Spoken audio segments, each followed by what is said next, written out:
Lecture number 6, Nibbana. Namo tassa bhagavato arahato samma sambuddhassa.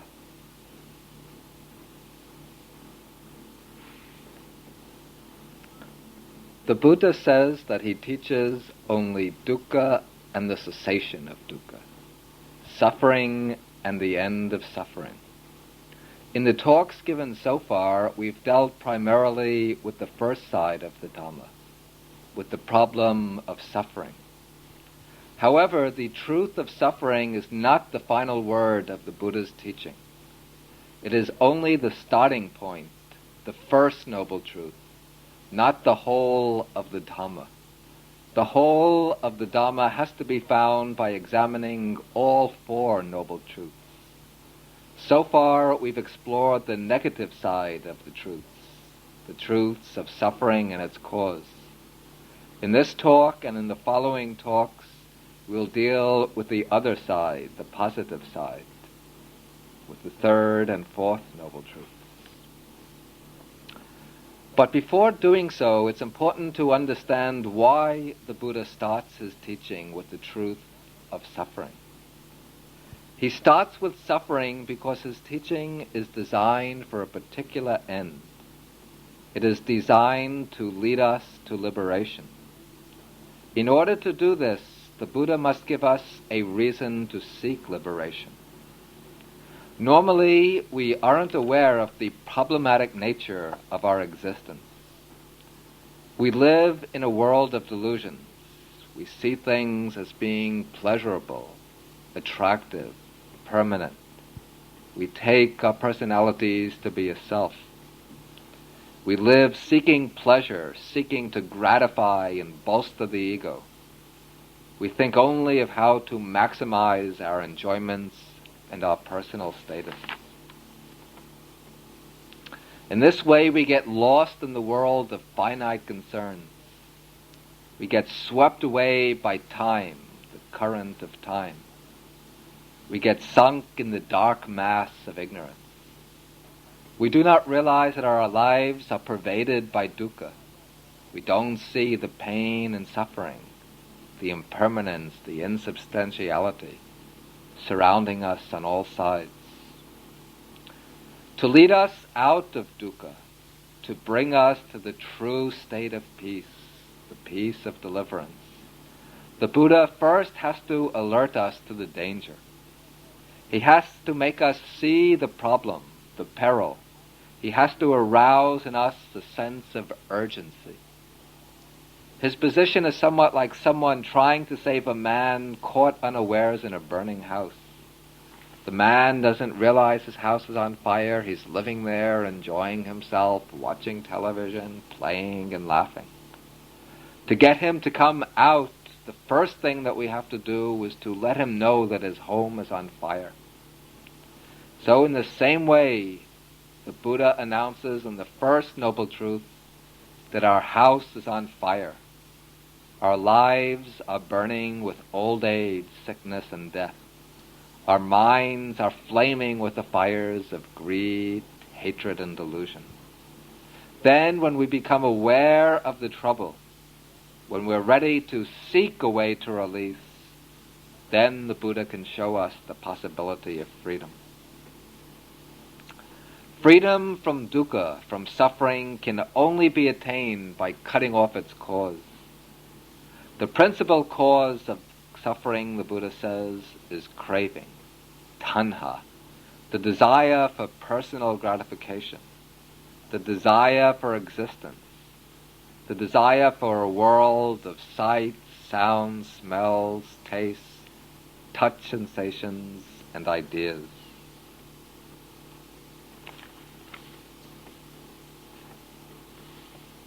And since the cause of dukkha is craving, the key to reaching the end of dukkha is to eliminate craving. And therefore the Buddha explains the third noble truth as consisting in the extinction of craving. He says, to quote the text, What now is the noble truth of the cessation of suffering? It is the complete fading away and cessation of craving. It's forsaking and abandonment, liberation and detachment from it.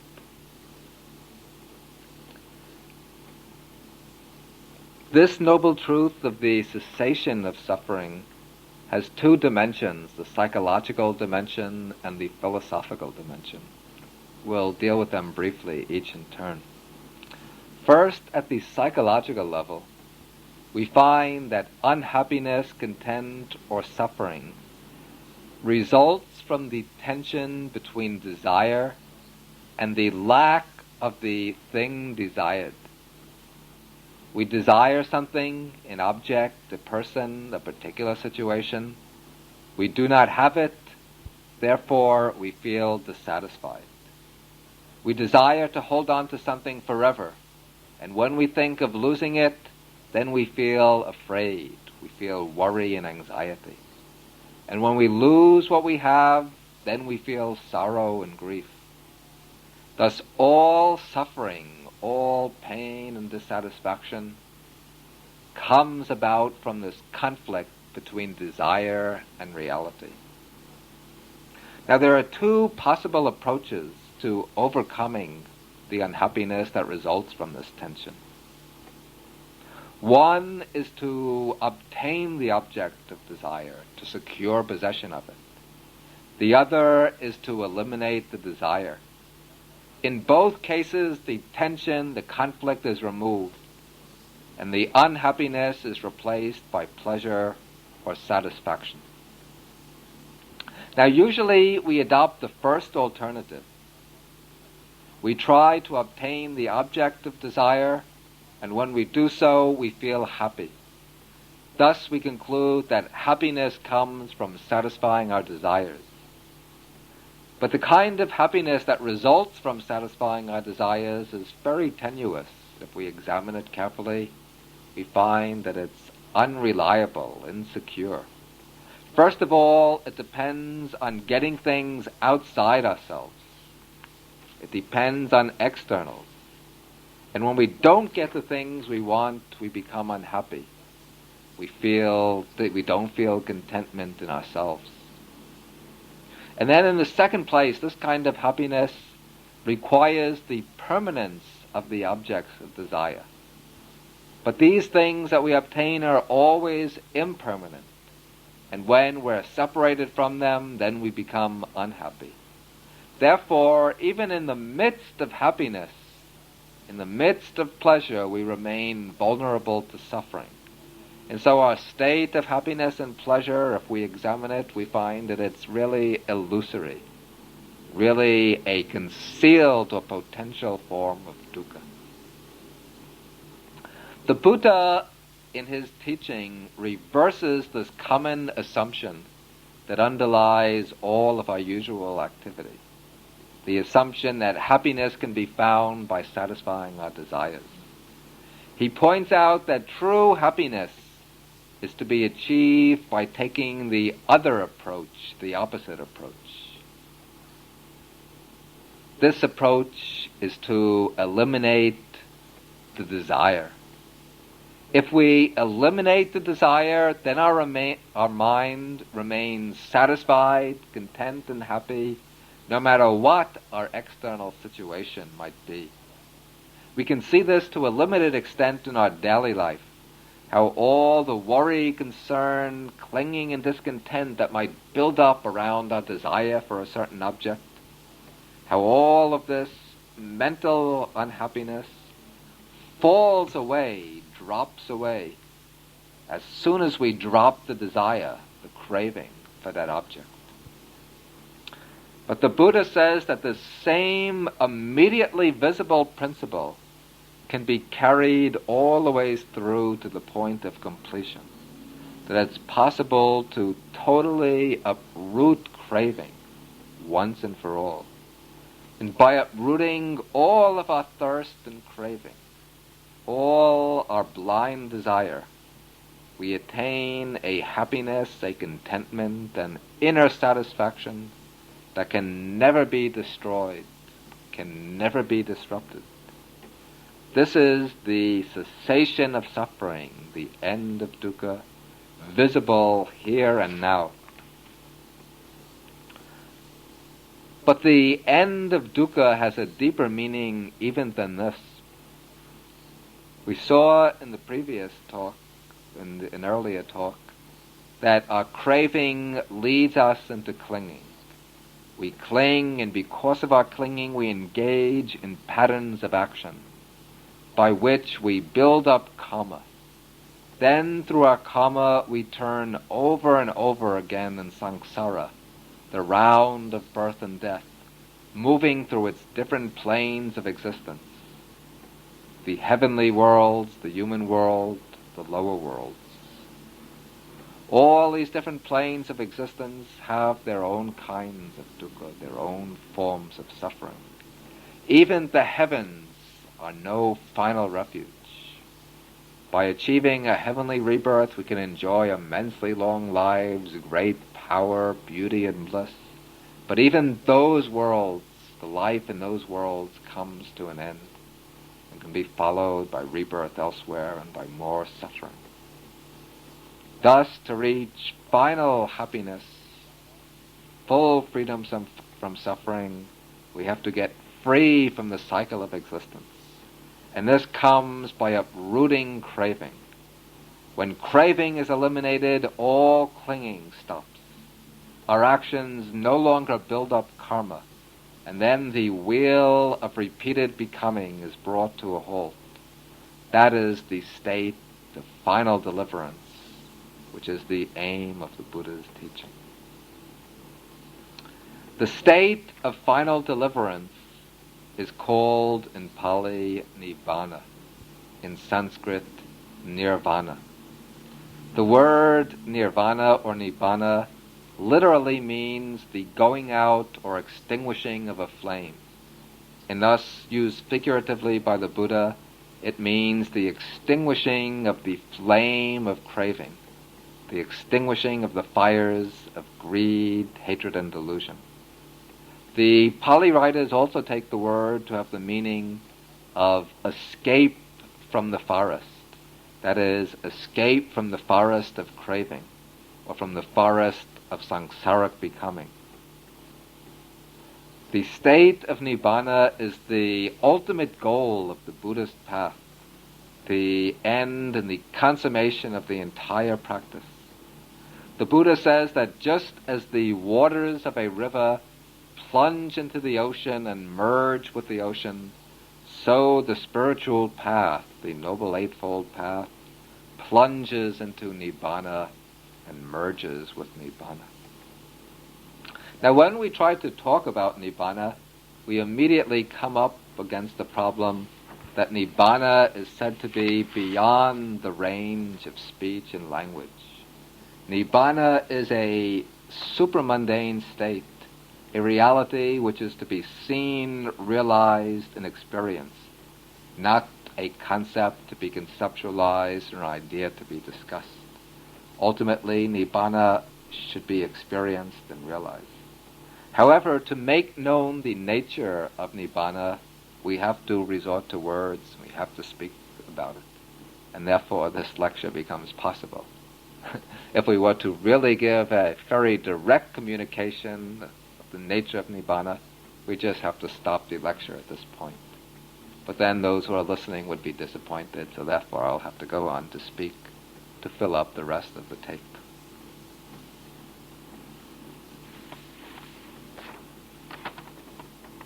Now the question comes up as to the nature of Nibbana, and especially the question is asked, does Nibbana signify only the extinction of the defilements and liberation from samsara, or does it signify some reality existing in itself?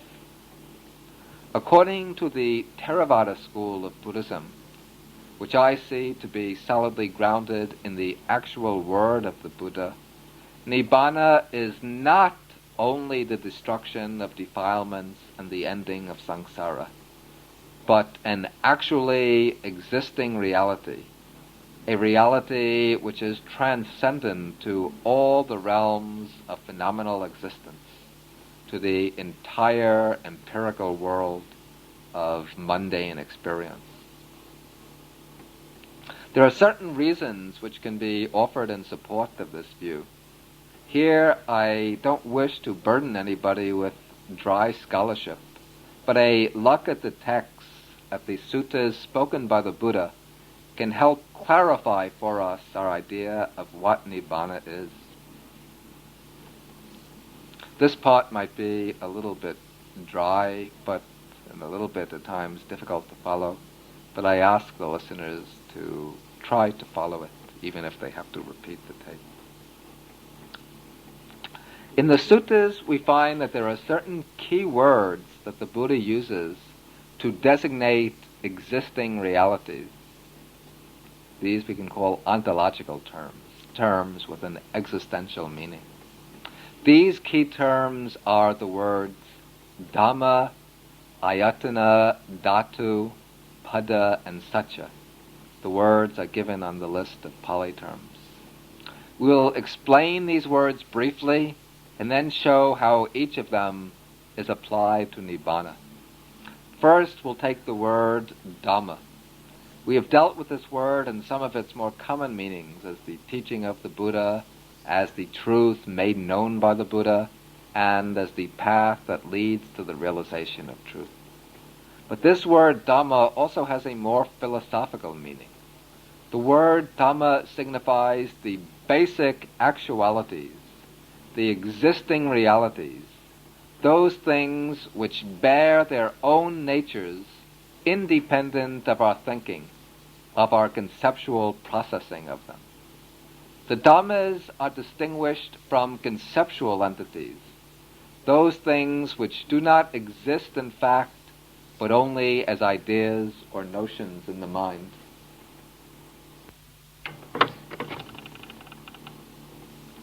Now, all the Dhammas, the actual existences, are divided into two basic groups, the conditioned and the unconditioned, Sankata and Asankata. A conditioned Dhamma is an actuality which has come into being through causes and conditions, something which arises through the working of various conditions. The conditioned Dhammas include all the phenomena with which we are ordinarily familiar. These all fall into the five aggregates. So any conditioned Dhamma is either a material form, a feeling, perception, a mental formation, or an act of consciousness. Now all the conditioned Dhammas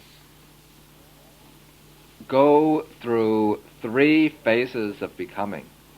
First, there's the phase of arising, then finally a phase of falling away, cessation, and in between the two there's a phase called titassa anyatatang. I've mentioned this before. That is the changing of that which stands, the transformation of that which persists. That is, while the conditioned Dhamma lasts, while it persists, it undergoes constant change. It doesn't remain static, but it undergoes transformation. It's in a ceaseless process of becoming. So the conditioned Dhamma has these three phases: arising, transformation, and falling away. Now, in contrast to all of the conditioned Dhammas, there is the class of the unconditioned, which is much simpler.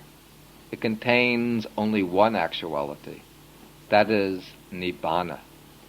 In contrast to the conditioned, the unconditioned is not produced by causes and conditions.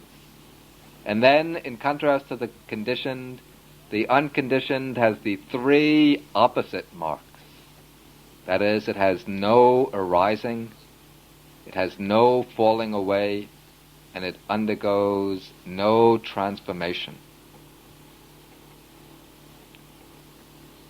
And the Buddha speaks distinctly of Nibbana as a Dhamma.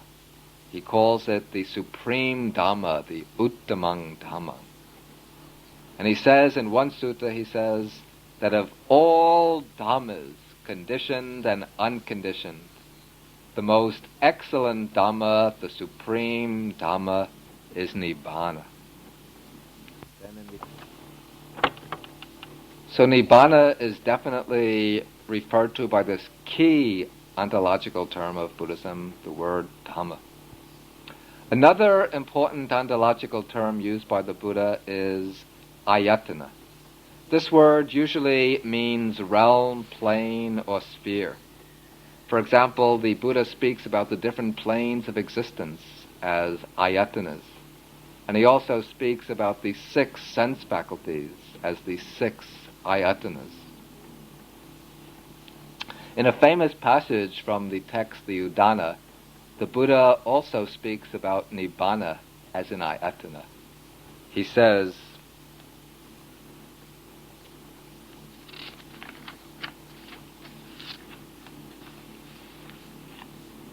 monks, there is a realm, tad ati tad dayatanang. There is a realm where there is neither earth, water, heat, or air. Neither the sphere of infinite space, the sphere of infinite consciousness, the sphere of nothingness, or the sphere of neither perception or non-perception. That is the 4 formless realms. There is neither this world nor any other world, neither sun nor moon. This I call neither arising nor passing away, neither standing still nor being born nor dying. There is neither foothold there, nor development, nor any basis. This is the end of suffering. So we see that in this passage, the Buddha speaks of Nibbana as an ayatana, a realm or sphere. It's a sphere where there is nothing at all that corresponds to our world of mundane common experience. And therefore it has to be described entirely by way of negatives, as the negation of all finite properties. Another word frequently used in the Buddha's discourses is the word dhatu. This word most often means element. Thus the Buddha speaks of the 4 dhatus, the 4 material elements: earth, water, heat, and air. At other times he speaks of 18 elements, the 6 sense organs, the 6 sense objects, and the 6 kinds of consciousness. But the Buddha also speaks of another dhatu, another element. He calls this the amata dhatu, that is, the deathless element. And this deathless element is Nibbana. Thus in one sutta he speaks about a monk who has reached the highest level in the development of insight, where he's seeing all of the 5 aggregates as impermanent, as dukkha, and as insubstantial. Then when he reaches this climax of insight, his mind suddenly turns away from all conditioned dhammas, and it says that he focuses his mind upon the deathless element, and that with his mind focused on the deathless element, he reaches the destruction of the defilements. In another sutta, the Buddha speaks of the Nibbana dhatu, the element of Nibbana, and he compares it to an ocean. He says that just as the great ocean remains at the same level, no matter how much water pours into it from the rivers, it remains at the same height without increase or decrease, so the Nibbana element remains the same no matter whether many or few people attain Nibbana. If many people attain Nibbana, the Nibbana element doesn't grow fuller. If few attain, the Nibbana element doesn't become diminished. And the Buddha speaks quite concretely about seeing Nibbana, the deathless element, almost as though it were the object of an act of vision. In another sutta he speaks of it as something that can be experienced by the body. It's an experience that's so vivid, so concrete and real, that it can be described as touching the deathless element with one's own body. The Buddha also speaks about Nibbana as a pada. The word pada means a state, and the Buddha calls Nibbana the amata pada, the deathless state. Thus he says in the Dhammapada, better than living 100 years without seeing the deathless state is living one day seeing the deathless state.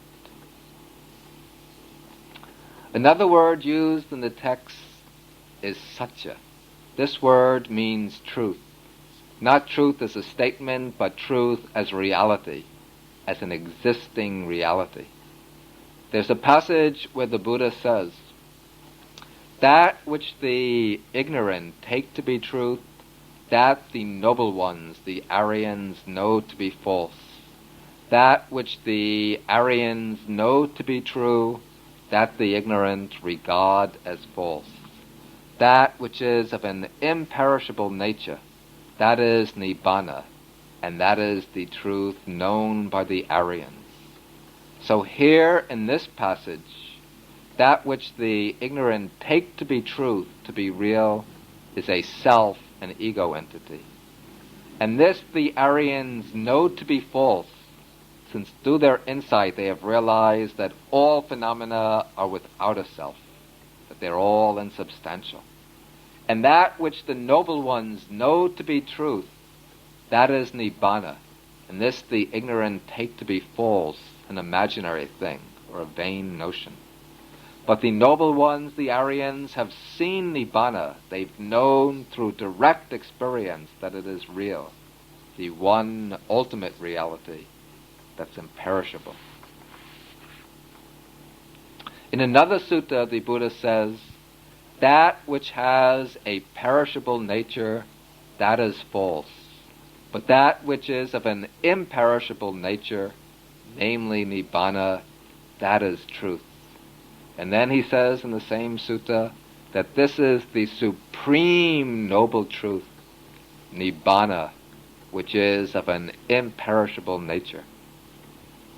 So all of these textual sources put together, I think, very clearly establish the view that Nibbana is an actual reality and not the mere destruction of defilements and cessation of existence.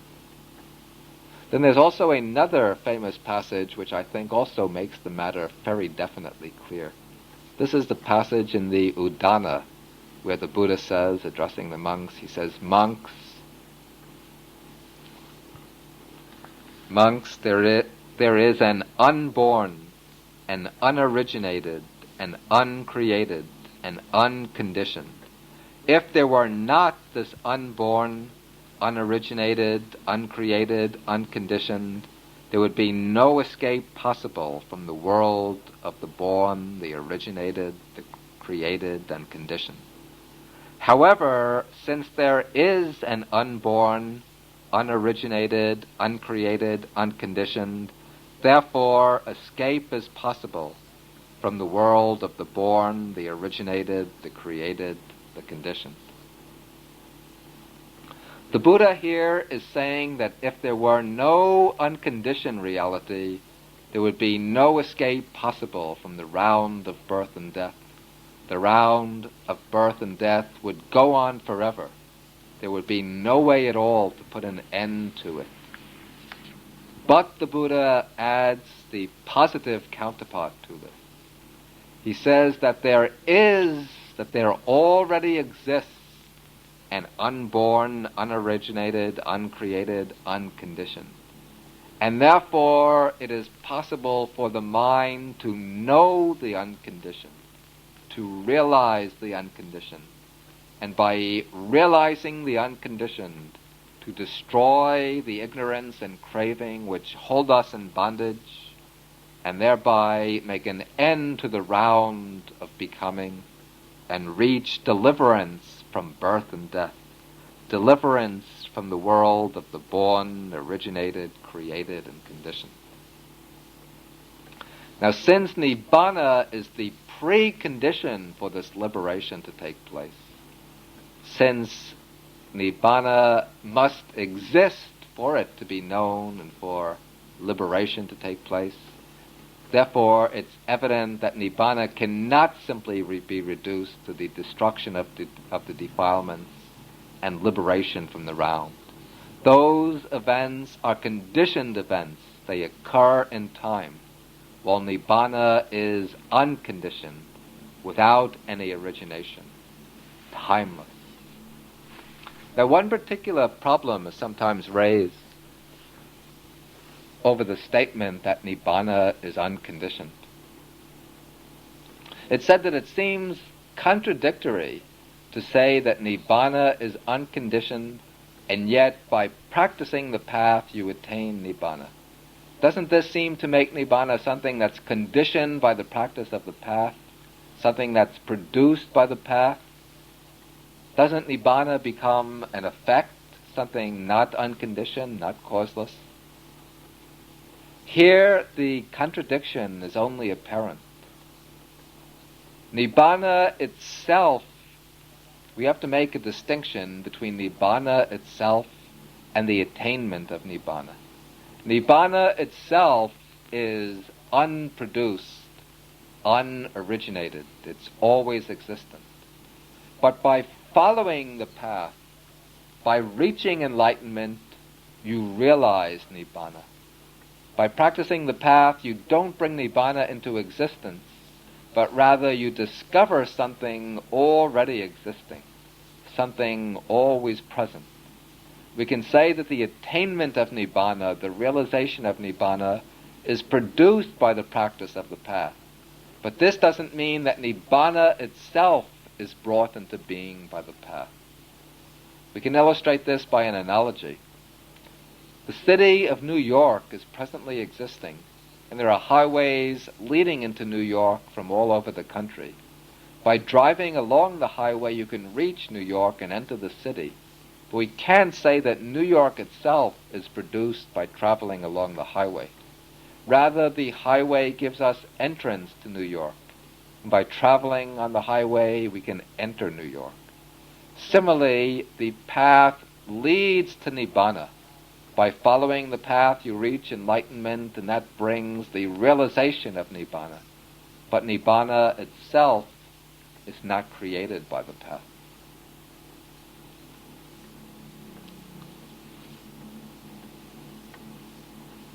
Now we can consider some of the terms and expressions used in the text as designations for Nibbana. We can try to treat these a little systematically. First of all, as a precaution, we have to repeat what we already said, that the nature of Nibbana cannot be understood through words or expressions, not even through a very thorough study of the text. This can only give us knowledge, book knowledge, but not the real understanding of Nibbana. To truly understand Nibbana, we have to understand it through actual experience, through realization. Words themselves can never adequately indicate the nature of Nibbana. However, in order to communicate some idea of the goal to which his teaching points, the Buddha had to resort to words and expressions, the conventional means of communication. And when he speaks of Nibbana, he uses two types of expressions. On the one hand, negative expressions, on the other, positive expressions. And to get an adequate idea of Nibbana, both types of expressions have to be considered in balance. The Buddha uses each type with a special purpose in mind. And if we don't take both types into account, we will come away with a one-sided picture of Nibbana. Sometimes the Buddha uses negative expressions. The Buddha's purpose here is to emphasize the supramundane nature of Nibbana, its transcendental nature. From one angle, Nibbana is something which is completely above and beyond all the limited forms of the world. It can only be described by negations of the conditions of the world. Thus we find such expressions for Nibbana as we've dealt with already: the unconditioned, the unoriginated, the unborn, the imperishable, the unchanging, the unsupported, and so on. These terms all convey their meaning by a process of exclusion. That is, they negate some perceptible feature of conditioned phenomena in order to show that Nibbana is something entirely different and distinct from all conditioned states. But we shouldn't make the mistake, some scholars make, of seizing upon these negative terms and then taking Nibbana to be a state of annihilation or complete non-existence. To illustrate this error, the Buddhists speak of a certain parable or story of the turtle and the fish. According to the story, there was once a turtle who lived in a lake with a group of fish. And one day the turtle went for a walk on dry land, and he was away from the lake for a few weeks. And when he returned, he met some of the fish, and the fish asked him, "Oh, Mr. Turtle, hello, how are you? We haven't seen you for a few weeks. Where have you been all this time?" The turtle said, "Oh, I was spending some time on dry land." The fish were a little puzzled, and they said, "Taking a walk on dry land? What are you talking about? What is this dry land?" The turtle tried to think of some expressions, how to explain. He was left speechless. Then the fish started asking questions. They said, "Well, this dry land of yours, is it wet?" The turtle said, "No, it's not wet." "Well, is it cool and refreshing?" "No, it's not cool and refreshing." "Does it have waves and ripples?" "No, it doesn't have waves and ripples." "Can you swim in it?" "No, you can't swim in it." So the fish said, "Well, it's not wet, it's not cool, it has no waves, you can't swim in it. So this dry land of yours must be complete non-existence. Just an imaginary thing, nothing real at all." The turtle said, "Well, maybe so," and he left the fish and went for another walk on dry land.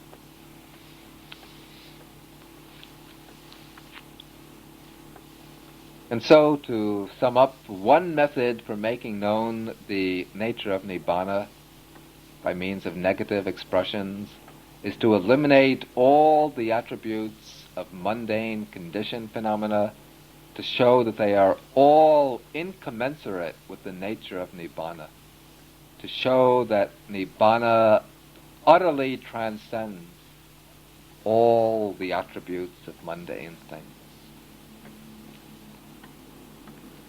Another purpose behind the use of negative expressions is to show the desirability of reaching Nibbana, to indicate the benefits of attaining Nibbana. To this end, the Buddha uses a different set of negative expressions.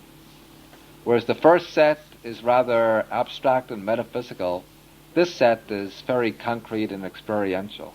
Here the Buddha speaks of Nibbana primarily in terms negating suffering.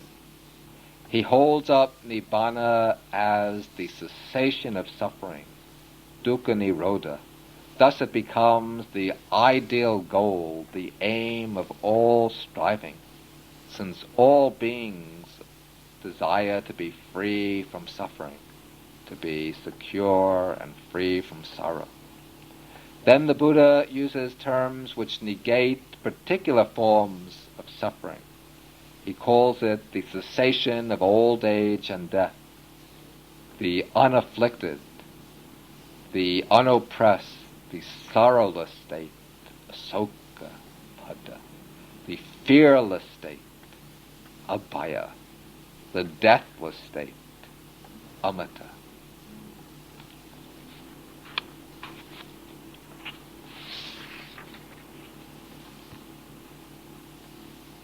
By using these terms, like the cessation of suffering, the Buddha awakens in us the aspiration to attain Nibbana.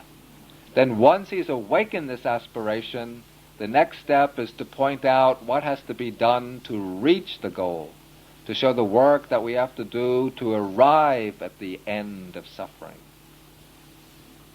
And to make this plain, The Buddha describes Nibbana by terms negating the defilements, negating the mental factors that keep us in bondage. Sometimes the defilements are summed up in the word craving or tanha, the cause of suffering. And so Buddha calls Nibbana the destruction of craving, tanhakaya. Sometimes the defilements are said to be the three: greed, hatred, and delusion. And so Nibbana is termed the destruction of greed, the destruction of hatred, the destruction of delusion. In other places, Nibbana is called dispassion, viraga, the removal of thirst, the crushing of pride, the uprooting of conceit, the extinction of vanity, the eclipse of ignorance, and so on. These terms all show the work that has to be done to reach the end of suffering. They show the direction in which we have to move and the task we have to accomplish. To reach the goal of Nibbana, it is necessary to destroy greed, hatred, and delusion, to eradicate craving, to uproot conceit, to abandon ignorance. And so the three purposes behind the use of negative terminology by the Buddha, to sum up, is first, to show that Nibbana is transcendental, that it's utterly beyond all conditioned phenomena and quite distinct from them. Secondly, to show that Nibbana is desirable, that it's the end to all states of suffering. And third, to show that Nibbana is to be attained by eliminating the defilements, by uprooting all the unwholesome mental factors.